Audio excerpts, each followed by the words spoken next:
10-12 साल पुरानी बात है, हॉस्पिटल में मेरे यहाँ विलादत होने वाली थी, तो मेरे घर वाले थे जो भी ट्रीटमेंट चल रहा था उनका, तो हॉस्पिटल था, जाहिर है वो मैटरनिटी होम था।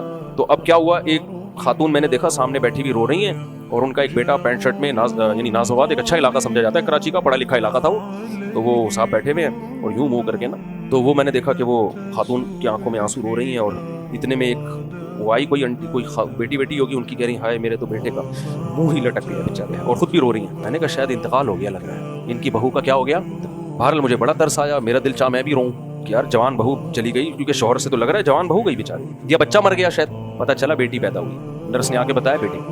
दिल चाह रहा था रख के लगाओ यहीं पे चमाटे लगाओ बगैर दो के।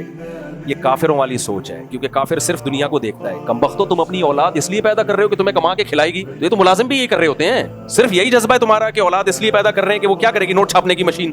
बेटी का पता है पढ़ाएंगे लिखाएंगे, फायदा कौन उठाएगा, ससुराल।